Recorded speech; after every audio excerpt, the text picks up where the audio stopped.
Hi everyone, this is your bio mentor Devjit sir from Structure Biology Center. Today the topic which I will discuss, the topic name is development of female gametophyte. आज हम बात करेंगे एक female part के अंदर कैसे gamete create होता है। चलो, ये स्टडी हमने देखा था, ये वाला एक प्लासेंटा था।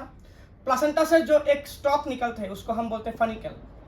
देख लीजिए अच्छे से, फनिकल के बाहर आपको इस तरह से कुछ करके, ऐसे करके आपको कुछ एक ओव्यूल मिल जाएगा। और ओव्यूल की जो कनेक्शन होता है यहाँ पर, this connection known is hilum, मैंने अच्छी तरह से दिखा दिया था सबको। और ओव्यूल के अंदर ये वाला जो सेल है उसको हम बोलते हैं एम्ब्रायोसाइट। और ओव्यूल की जिस जगह पर ये दो इंटीगुमेंट्स, इसको हम बोलते हैं इंटीगुमेंट्स। ओव्यूल के जो साइड पर इंटीगुमेंट्स नहीं होते हैं उसको हम बोलते हैं माइक्रोपाइल। इसको हम बोलते हैं माइक्रोपाइल के ठीक ऑपोजिट साइड को हम बोलते हैं चैलाजा। चलो देख लीजिए, आज हम पढ़ेंगे development of female gametophyte, means इस एम्ब्रियो के अंदर कैसे एक फीमेल गैमेट और पोलर न्यूक्लियस क्रिएट होते हैं। चलो हम देखते हैं। चलो अच्छा पहले for development of female gametophyte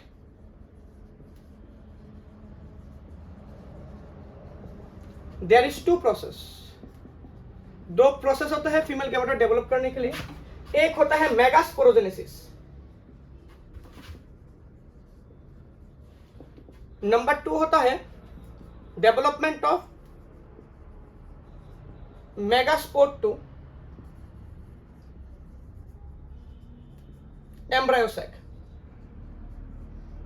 चलो देख लीजिए अच्छे से। चलो ठीक है, अब हम पहले टॉपिक के बारे में बात करेंगे जिसको हम बोलते हैं मेगास्पोरोजेनेसिस। चलो देख लेते हैं मेगास्पोरोजेनेसिस किसको बोलते हैं। अच्छा, अब देख लीजिए, ये आपको एक ओव्यूल मिलेगा, मैंने उसे उल्टा करके बनाया हुआ है, ऐसे करके ओव्यूल मिलेगा। ओव्यूल के अंदर बहुत सारे टिश्यू होते हैं, इस तरह से बहुत सारे टिश्यू, मैंने पिछले वीडियो में बताया था, बहुत सारे टिश्यू होता है। उन टिश्यू में से एक टिश्यू साइज में बहुत बड़ा होता है, इस तरह से। अब देख लीजिए, एक टिश्यू साइज में बहुत बड़ा है। इस बड़े से टिश्यू को, इस सभी को, ये जो सभी टिश्यू है, ये जो सभी जो टिश्यू है उसको हम बोलते हैं न्यूसलास बोलते हैं। और न्यूसलास में एक जो लार्ज साइज का सेल होता है उसको हम बोलते हैं मेगास्पोर मदर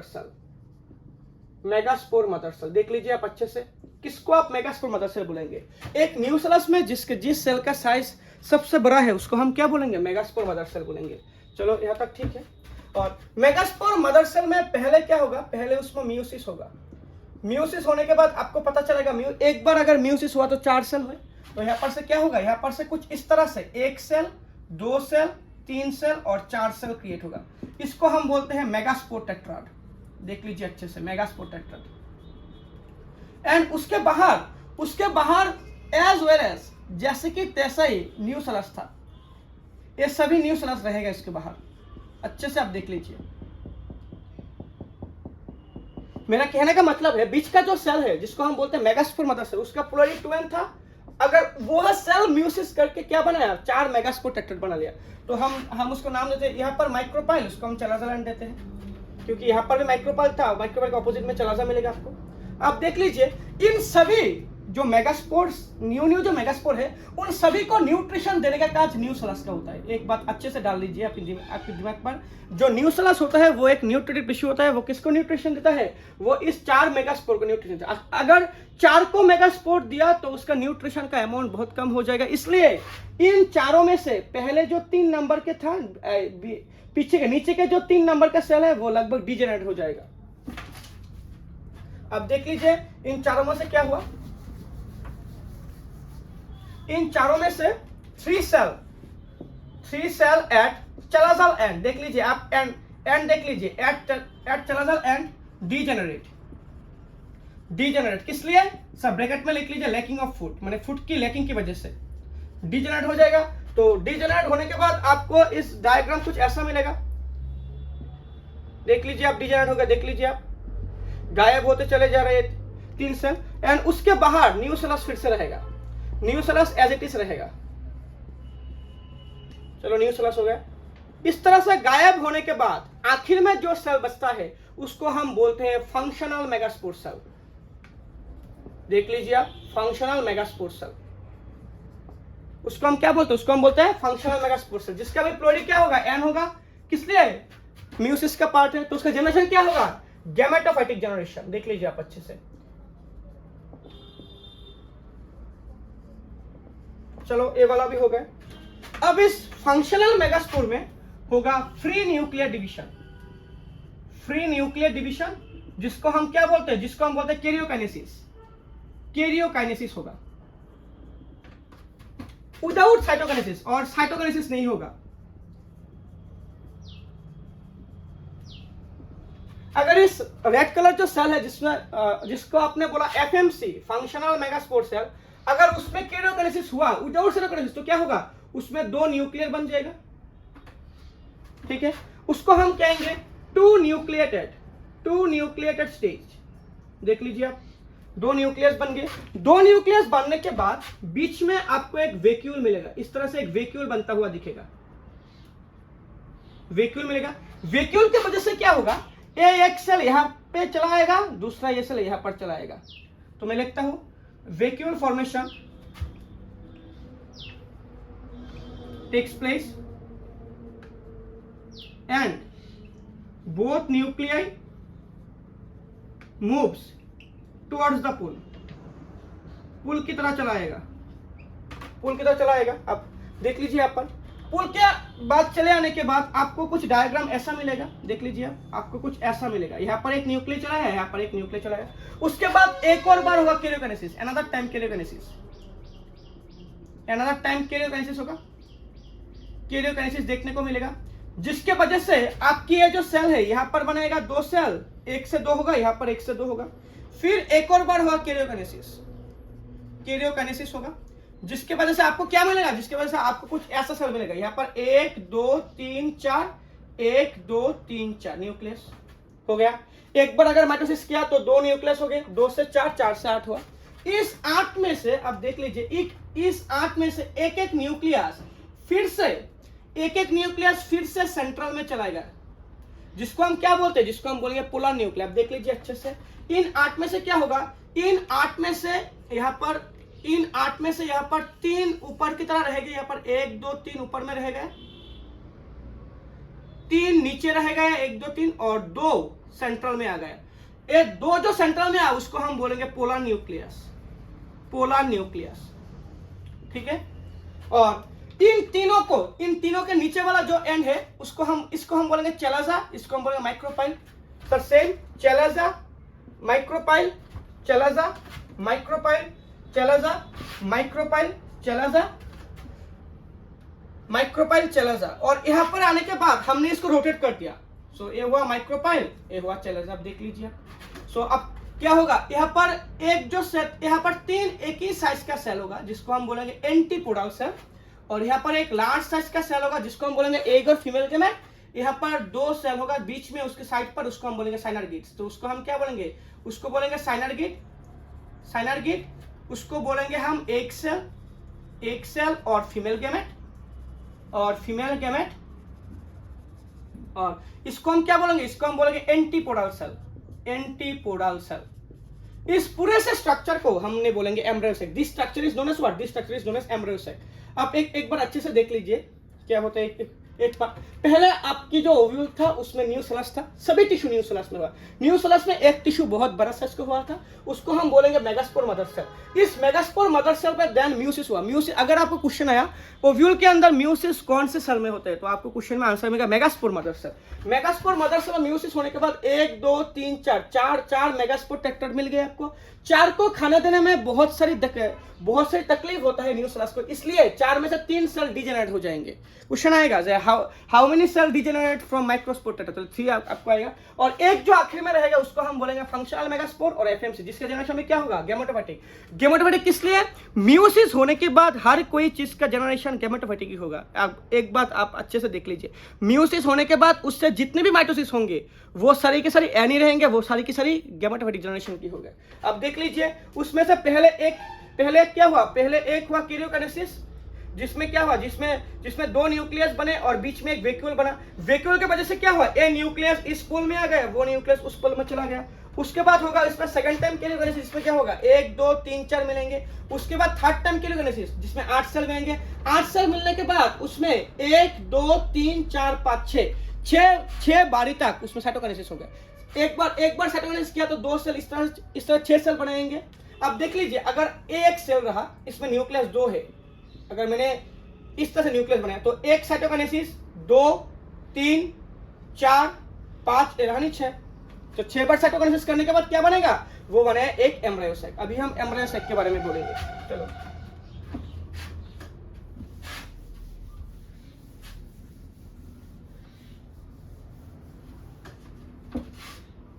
चलो अब देखते हैं हम स्ट्रक्चर ऑफ एम्ब्रायो सैक।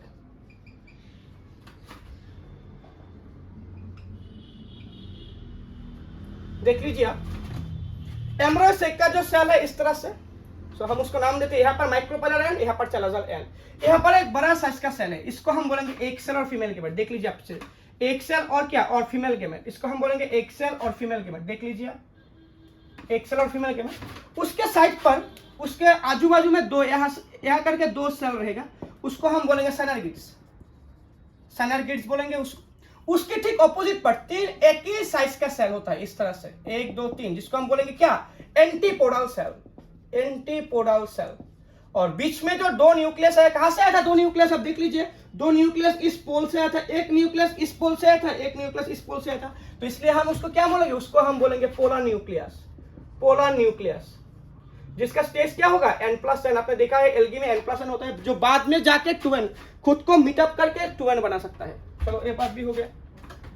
चलो अब हम इस बारे में कुछ पढ़ते हैं।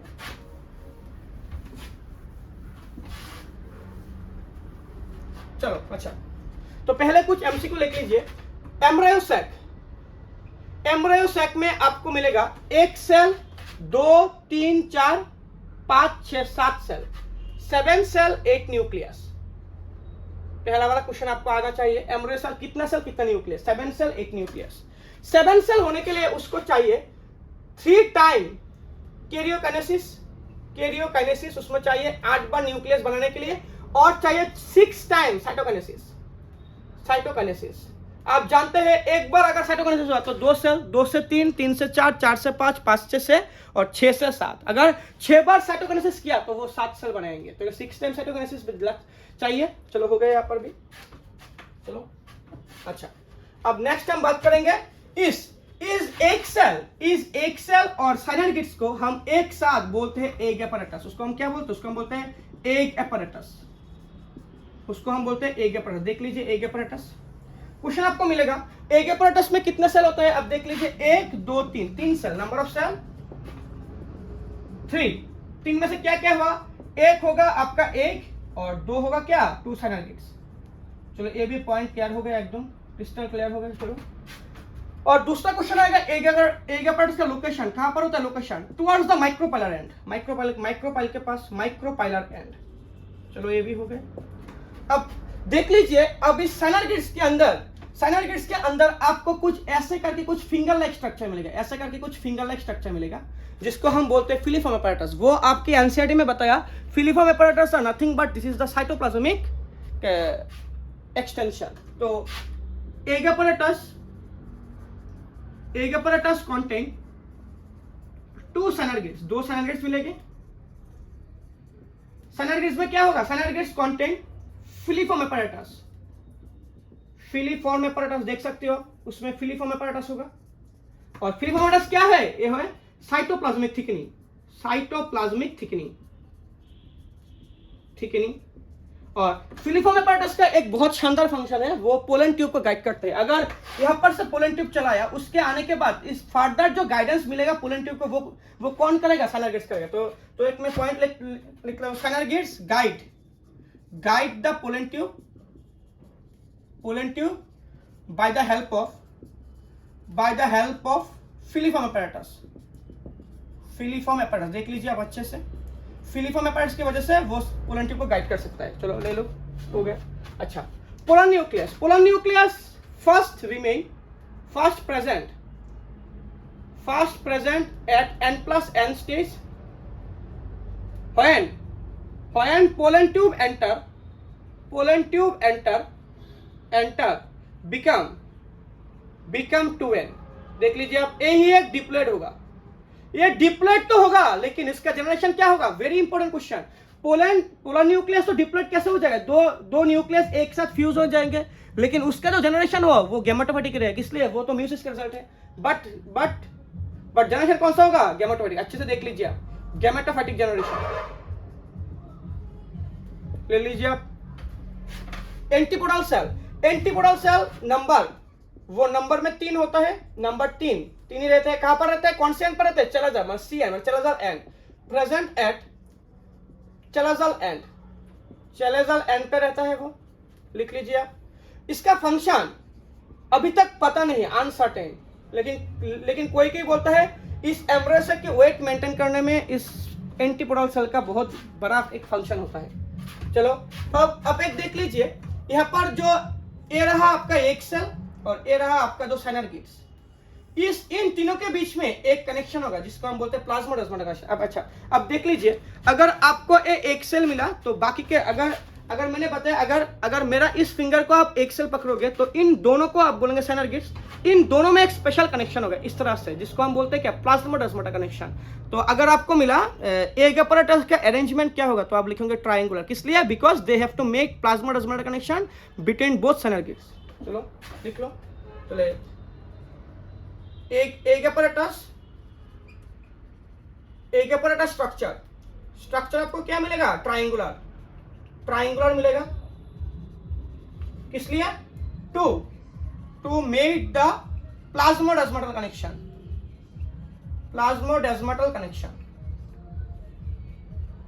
चलो ये भी हो गया, डन। चलो to make the plasmodesmatal connection, done. चलो अच्छा, आप लिख लीजिए सभी पार्ट। इस बड़े वाले सेल को हम बोलेंगे एक सेल और फीमेल गैमेट, साथ के जो सेल है उसको हम सिनर्गिड बोलेंगे। इन दोनों को मिला के हम बोलेंगे एग apparatus। मैंने लिखा है egg apparatus number of cell 3, इसमें एक एग रहेगा, 2 सिनर्गिड रहेगा। Location micropolar end egg apparatus content 2 synergid, जिसमें फिलिफॉर्म apparatus होगा। फिलिफॉर्म क्या करेगा, साइटोप्लाज्मिक थिकनिंग है जो पोलन ट्यूब गाइड करेगा। देख सकते हो synergids guide the pollen tube, यहाँ पर लिखा हुआ है line, synergids guide the pollen tube by the help of filiform apparatus। देख सकते हो एग apparatus में क्या होगा, ट्रायंगुलर स्ट्रक्चर मिलेगा आपको, जिसकी वजह से क्या होगा, उसमें प्लाज्मोडेस्माटा कनेक्शन बन पाएंगे। और polar nucleus first present in n+n stage, इसको हम डाइकैरियोन स्टेज बोलते हैं, डाइकैरियोटिक स्टेज। इस स्टेज आपको एल्गी में बहुत अच्छे से मिल सकता है, डाइकैरियोटिक स्टेज बोलेंगे उसको। और एम्ब्रायोसाइट 7 सेल 8 न्यूक्लियस होता है, उसमें 3 टाइम लगता है कैरियोकाइनेसिस और 6 टाइम लगता है साइटोकाइनेसिस। चलो ये भी हो गया। और पोलर न्यूक्लियस डिप्लॉयड होने के बावजूद वो गैमेटोफाइटिक इन नेचर होता है। किस लिए म्यूसिस का रिजल्ट है। एंटीपोडल सेल नंबर 3 में होता है और चलाजाल N पे रहता है, और उसका फंक्शन क्या, अनसर्टेन, वेट मेंटेन। चलो हो गया, वेट मेंटेन हो गया, वेट मेंटेन। और ये जो पूरा जो सेल होता है, इस पूरा जो सेल, उसको हम बोलते हैं सेंट्रल सेल और एम्ब्रायोसाइट, जिसमें से क्या होगा, एम्ब्रियो बनेगा। चलो एक आंसर कर लो, फिर मैं आपको एक चार्ट में दिखाता हूँ। चलो हो गया आप सबको, एक स्क्रीनशॉट ले लो आप एक। चलो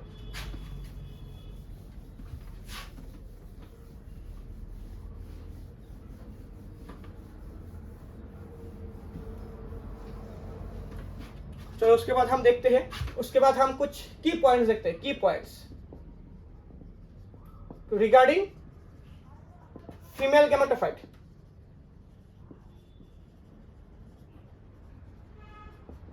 चलो कुछ पॉइंट देखते हैं हम। फीमेल गैमेटोफाइट में क्या क्या 3 सेल मिलते हैं। एक है एग apparatus, दूसरा है एंटीपोडल सेल, तीसरा है पोलर न्यूक्लियस। अगर आपने इस चार्ट को पढ़ लिया तो मुझे लगता है 95% क्वेश्चन जो फीमेल गैमेटोफाइट से आएगा वो आपको कॉमन चला आएगा, माने वो आपकी हाथ में चला आएगा। चलो देखते हैं क्या क्या क्वेश्चन लिखते हैं हम। चलो अच्छा, एग apparatus नंबर कौन सा है, पहला नंबर उसका 3 है, उसका भी नंबर 3 है, उसका भी नंबर 1 है। चलो 3 में क्या क्या होता है, एक होता है आपका एग और फीमेल गैमेट देख लीजिए अच्छे से। दूसरा होता है क्या आपका 2 साइनर्गिड्स, 2 साइनर्गिड्स। चलो ploidy AVN, AV gametophytic generation, gametophytic, और ए वाला भी क्या गैमेटोफाइटिक जनरेशन, देख लीजिए अच्छे से। चलो और साइनर्गिड में क्या रहेगा, वो रहेगा फिलीफॉर्म एपैरेटस। अगर आपको किसी ने क्वेश्चन किया फिलीफॉर्म एपैरेटस का प्लोइडी क्या होगा, वो भी एन होगा, उसका जनरेशन क्या, वो भी गैमेटोफाइटिक जनरेशन का होगा। एंटीपोडल से 3 इन नंबर और वो सभी एन हैप्लॉइड होंगे, और कौन से जनरेशन का, gametophytic generation. Done. Polar nucleus पहले वो रहेंगे N+N, जिसको हम क्या बोलेंगे, डाइकैरियोनिक स्टेज बोलेंगे। उसके बाद वो एक साथ आके डिप्लॉइड बनाएगा, तो उसका प्लोइडी क्या होगा, उसका प्लोइडी डिप्लॉइड होगा। स्टार वेरी वेरी इंपॉर्टेंट, देख लीजिए आप अच्छे से पॉइंट। उसका प्लोइडी होगा डिप्लॉइड, लेकिन उसका जो जनरेशन होगा वो गैमेटोफाइटिक जनरेशन का होगा। गैमेटोफाइटिक जनरेशन का होगा, देख लीजिए। चलो डन। एक एपैरेटस का जो शेप होता है वो शेप आपको मिलेगा ट्रायंगुलर शेप। लोकेशन कहां पर होता है, लोकेशन होगा माइक्रोपाइलर एंड माइक्रोपाइल। अब देख लीजिए अच्छे से, देख लीजिए आप। माइक्रोपाइल में antipodal cell same size all cell, सभी सेल सेम साइज के रहेंगे। उसका लोकेशन आपको मिलेगा चेलोजापर लोकेशन मिलेगा। पोलर न्यूक्लियाई सेंटर में मिलेगा, सेंटर ऑफ एम्ब्रायोसैक मिलेगा। उसको पोलर क्यों बोलते हैं, आपने देखा था यहाँ पर 1 2 3 4 था, यहाँ पर 1 2 3 4 था, इसमें से एक सेल सेंटर में चला, पोल से सेंटर में है, इसलिए हम उसको बोलते हैं पोलर न्यूक्लियस। चलो हो गया, बस ये पॉइंट देख लो, अच्छे से पॉइंट देख लीजिए। चलो ठीक है, बस। अच्छा, आज की वीडियो में जो हमने बताया मेगास्पोरोजेनेसिस और स्ट्रक्चर ऑफ फीमेल गैमेटोफाइट के अंदर। ये शायद हमारा सेक्सुअल रिप्रोडक्शन का 6 नंबर लेक्चर होगा, आपको मिल जाएगा लेक्चर, बहुत जल्दी अपलोड मिलेगा। और 7 और 8 लेक्चर में हम करेंगे पोलिनेशन के बारे में। एक में हम करेंगे बायोटिक पोलिनेशन, दूसरे में हम करेंगे एबायोटिक पोलिनेशन। उसके बाद में एक वीडियो में लाऊंगा फर्टिलाइजेशन के लिए, उसके बाद 2 वीडियो आएंगे पोस्ट फर्टिलाइजेशन, तभी आपका चैप्टर कंप्लीट हो जाएगा। चलो, तो अगर आपको इस वीडियो को में कुछ चीज़ें पूछना है तो आप मुझे कमेंट कर सकते हो। अगर आपको ये चैनल अच्छा लगा और मेरा स्ट्रगल आपको अच्छा लगता है तो इस चैनल को प्लीज़ सब्सक्राइब कर लीजिए, और आपकी जो दोस्त लोग हैं उनके साथ शेयर कर लीजिए। Thank you very much. चलो मिलते हैं दूसरे वीडियो में, वीडियो नंबर लेक्चर 7 में मिलते हैं, जिसमें हम पढ़ेंगे pollination of flowering plant. Thank you very much. Please stay tuned in the structure.